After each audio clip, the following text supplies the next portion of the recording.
Hello there and welcome to this, the first LinkedIn Live session hosted by Unit 4. I'm Mark Jeffries, former TV presenter, former stockbroker, then in-person event host, and now I guess because of the pandemic, TV presenter again. We have a particularly interesting guest lineup for you today. While they come from very different backgrounds, there is one topic where our guests share a passion, and that is in building communities. So what better way to share this discussion than with the LinkedIn community themselves? That's you guys. Our guests can attest that the type of community you create will have a very big impact on everything that you do. So I invite you to post comments and questions for our speakers, and we'll keep an eye on them throughout this LinkedIn Live, and we'll see how many we can actually answer. Also, comment where you are at the moment. We love to know where you're watching from. All right, so with that said, let's meet our guests. First up, we have Jimmy Wales, founder of one of the most popular sites on the internet, Wikipedia, and perhaps the godfather of building effective communities. By the way, interesting fact, the English Wikipedia site includes over 6 million articles, and it averages 1,500 new articles per day. That's amazing. Jimmy, welcome. Very good. Well, it's great to be here, Mark, and really looking forward to it. Very nice. And where are you? What city or town are you in? I'm just outside London, in the Cotswolds. I normally live in London, but I'm hiding from the virus. That's the way. It'll never find you there. I'm also delighted to introduce Lady Mariéme Jamme, an activist, award-winning technologist, and founder of IAMTHECODE, the first Africa-led global movement supporting girls and young women in STEM subjects with the aim of teaching 1 million girls and women how to code by the year 2030. Quick fact, in 2017, our guest also became the first Black woman on the board of the World Wide Web Foundation. It's an honor to welcome you, Lady Mariéme. Thank you so much. Thanks for having me. We appreciate your time. Where are you, Lady Mariéme? I have to know where you are. I'm in Guildford in Surrey. Beautiful Guildford. Finally, it's raining today. Yeah, I bet it is. I'm introducing now Mike Ettling, CEO of Unit 4, an enterprise software company with a vision to change the people experience associated with enterprise software. Mike, welcome to you. And where are you? Thanks, Mark. Good to be here. I'm in Boca Raton in South Florida. All right, well, enjoy the continuing summer down there. So, Mike, you joined Unit 4 over a year ago now with a very specific vision. What is that vision, and how has that helped shape who you are as a business leader? Well, I think, Mark, when you think about technology today, it has such a prominent role in business. In fact, there's a famous saying that software is eating the world. And my version of it today is that software is saving the world, particularly in times of the pandemic. But you have to put people at the heart of software. And the vision and the interest I had in Unit 4 was the fact that we'd actually built software for people-based businesses, not for manufacturing or widgets or any of those type of businesses. We really focused on people-based businesses. And how you build ERP software when you focused on people is very different to when you focused on manufacturing. And I think in today's world, leaders have really got to ask themselves a number of questions. And the most important question for me, and I think it's almost 50% of leadership, is how do you create a sense of purpose so that your people, come to work and they find meaning in what they're doing all the time. And if you get that right, it's half the game won in terms of being successful in a business context. So we truly believe that through how we've changed the way we build software, how we focus on the people experience, whether it's a student or a citizen or an employee, because we service various markets from local government all the way through to higher education, is a very different and unique approach. And how you can create that purpose through software and how software helps enable that, that's what I think is so important today. So true. And I follow you on LinkedIn, and I know that community is very important to you. Could you define what community means to you? Yeah, I think community in today's modern software cloud world is really important. If we go back to the old days of software, the early days, there were unfortunately something called user groups, and people formed user groups because software companies wouldn't listen, and you had to form a user group to go beat up the software company so they'd listen and kind of put what you needed in the software as a user. And what I think is really interesting in terms of how this world has shifted is that cloud companies don't have user groups. Cloud companies have communities. Right. And they build community, and we build community from the start into our operating model and how we engage with our customers. So we want our customers to talk to each other. We want our customers to find their tribe and find their networks, to share information and help each other with similar problems. We want our customers to put ideas forward through a community and vote on the ideas so that we know, what are the more preferred and interesting concepts. So I actually think community is really important in today's software world. And I challenge any software business that if you cannot form a community, your longevity in this business is going to be very short-lived.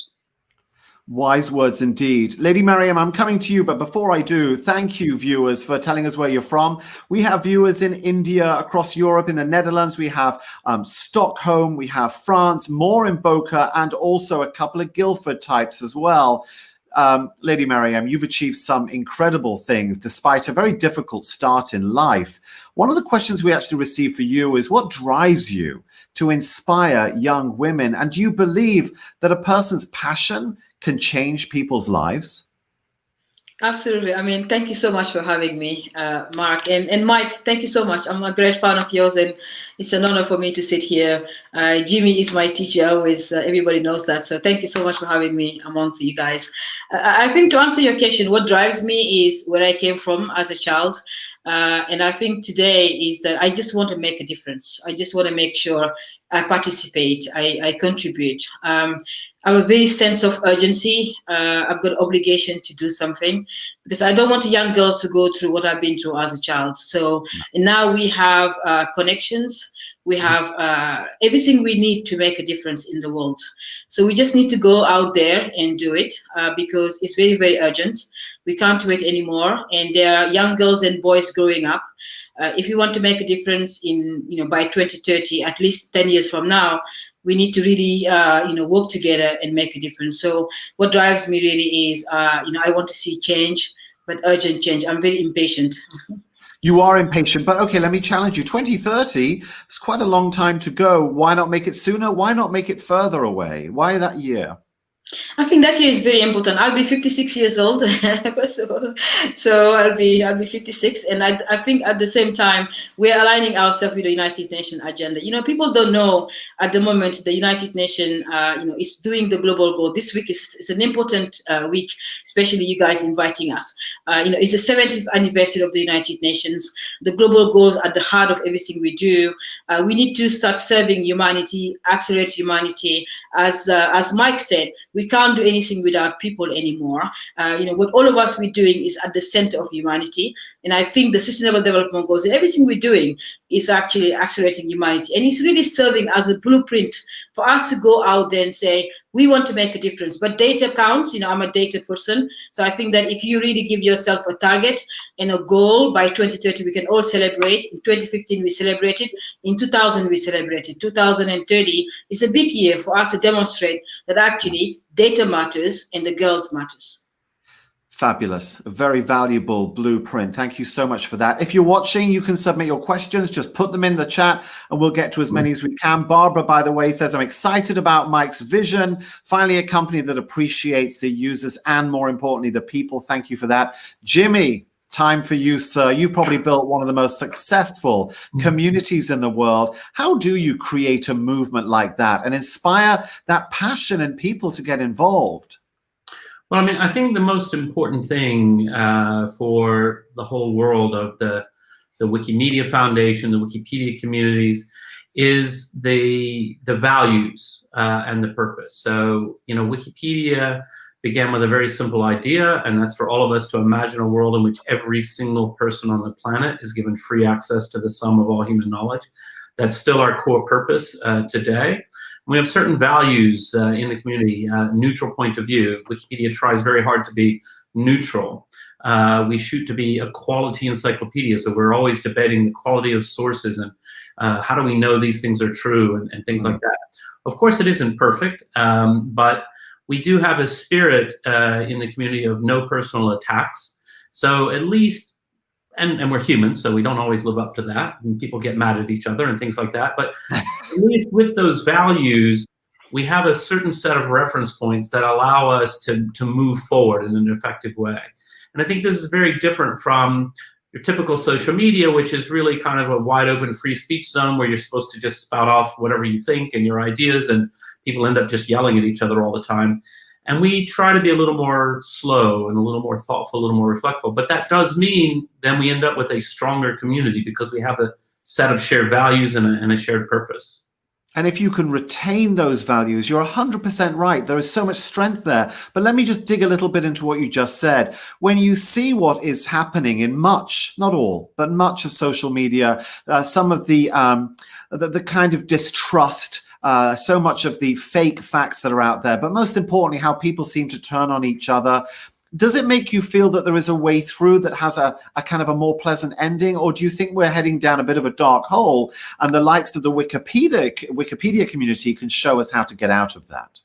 Well, I do think we've been going down a dark hole, and I'm trying really hard. I've got a new project called WT.social, Wiki Tribune Social, which is really all about let's try and rethink what does it mean to use the internet socially? What does it mean to have a healthy space online? It's a pilot project. I don't have all the answers, but I do hope that we can kind of reflect and say, you know what, some of the current things out there aren't really working for us. They aren't really producing the benefits that we had hoped, and therefore it's time to rethink and reevaluate and rebuild. Jimmy, you said you don't have all the answers. I'm disappointed. I was told you did have all the answers, but never mind. We'll come back. More comments coming in. Thank you for shining a light on the UN Sustainable Development Goals, says Savannah to you, Lady Mariéme. Also, go Lady Mariéme, a true inspiration. Mike, I'm coming back to you. During COVID-19, I think it's fair to say that we all felt a sense of, I guess, isolation, sometimes even loneliness. Do you think this is going to drive a change in business and how business is done? Well, I think there's going to be a significant amount of change. And I think some change for the better. You know, I think what we saw through COVID, certainly in our organization, was people were incredibly resilient. We were very fortunate that we had the technology in place to go virtual almost instantly. We had been using tools like Microsoft Teams for a while, and we really were encouraging people just to hit the video button as opposed to having to get used to new technology. But, you know, we are 3D beings. We are not 2D beings. And, you know, two-dimensional kind of gets a bit flat after a while and get a bit boring. Imagine sitting in front of TV for 6 months. That feels a bit like what it's been. Right. So just, you know, I think what's going to happen and what we've seen happen is that COVID-19 by far is going to be the biggest driver of digitization in 2021. So forget about the CEO or the COO. The COVID-19 is going to be the champion of digitization, and organizations will go down that route. I think what we will see, though, is, you know, I did a customer meeting last week, and it was my first one in 4 months, and boy, did it feel good to be back in front of a customer live and in real sense. So I think we're going to see more of a hybrid world. Yes, patterns will change. We're not going to spend so much time on airplanes. You know, if I have 10 leadership meetings a year, I'm going to do 5 virtually and 5 in person. Wow. So I think there will be a shift, a fundamental shift to a much more of a hybrid world, which plays to the strengths of both worlds. We won't sit on airplanes so much. I think people will create more blended kind of work, personal time flows in terms of their day. And I think this is all positive. And I think what it also has enabled us to do is to reach out to people more effectively. One thing I've noticed is getting meetings with people has been far easier. Right. And one can do it much faster. over this period. Because it's so easy now just to carve out 10 minutes for a meeting, whereas in the old days, that was half a day you'd have to commit. Yeah, and it's very hard for all the gatekeepers to be effective on digital, whereas in physical environment, you had all the gatekeepers to prevent you. And I see it with myself as well. People ping me on social media or WhatsApp, can we have a quick chat? Yeah, sure, let's jump on Teams now. So I think the world is going to change. Be careful what you wish for. We're on LinkedIn Live. You're going to get pinged a lot. Lady Mariéme, how far do you believe that COVID-19, as damaging and as distressing as it's been, has actually also served, like Mike says, as a catalyst for some of the changes that were coming anyway? I absolutely agree with Mike. I mean, that's why we're trying to build right now community-driven solutions. And I think COVID-19 has showed us that we are all the same. We're all looking for humanity. We're all looking to make a difference in the world. And especially the people we the technology people have really let people down, especially young women and girls globally.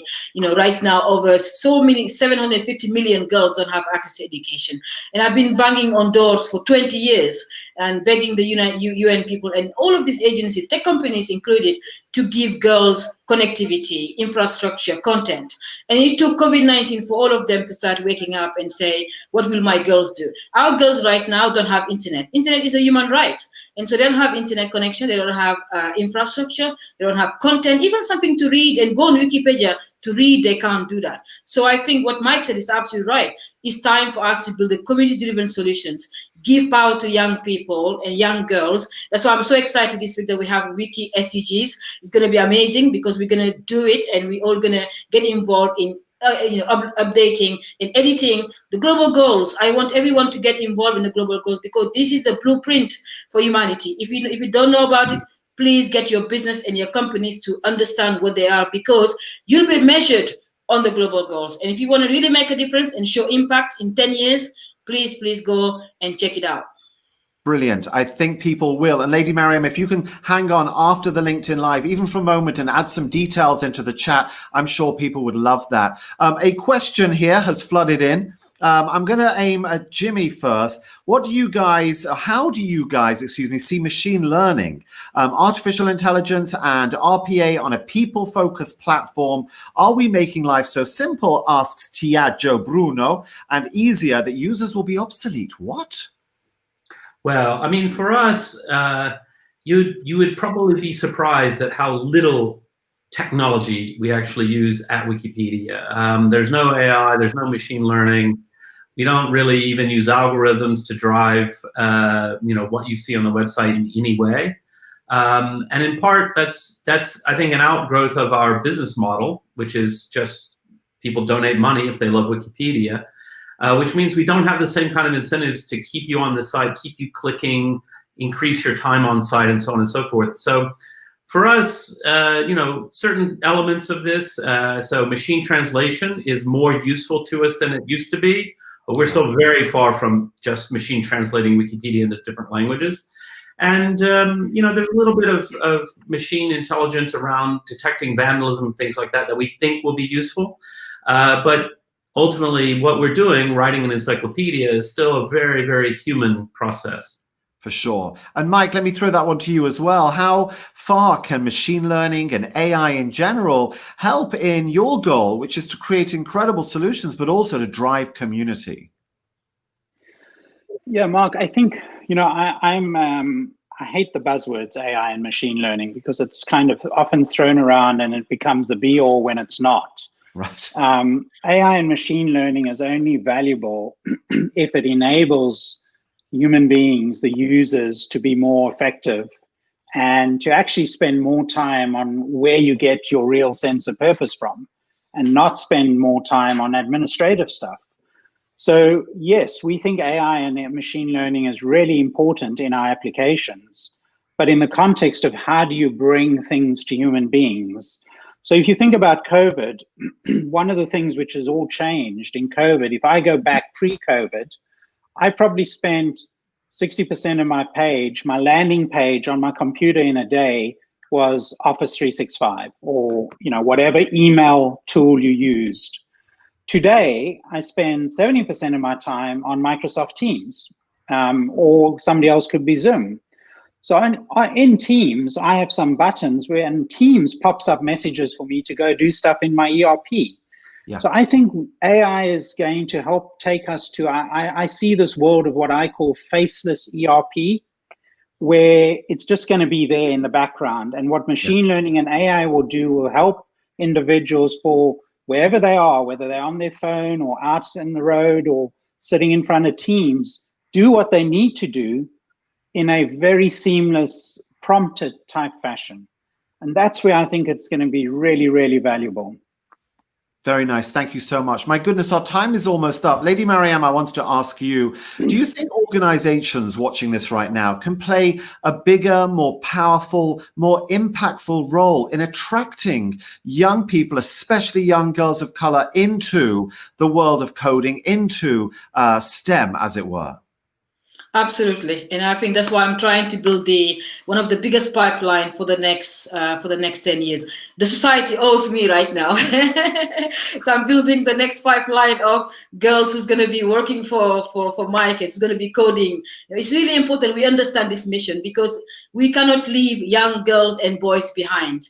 And we cannot build technologies where these people are just consuming. We need to create creators of tomorrow. And at IAMTHECODE, that's what we're trying to do. I want to make sure in 10 years from now, the girls who are 11 years old today, they'll be 21 years old looking for jobs. So if they don't have technology, digital skills, we're going to be failing them again. So, and as humanity and our society, we cannot do this anymore. So I'm really calling for all the LinkedIn people, everybody's watching right now, for the ERP solutions being built, young girls and boys from Kakuma refugee camps, wherever you are in the world, they need to be in the room. Please, please include them, because that's what humanity means for me. Absolutely. So passionate, Lady Mariéme. Thank you so much. Jimmy, I'm going to turn this almost the same question to you, but with a twist. What's your view on the future of collaboration between business and the market, between tech and community? Yeah, I mean, I think collaboration remains the driving force for lots of things.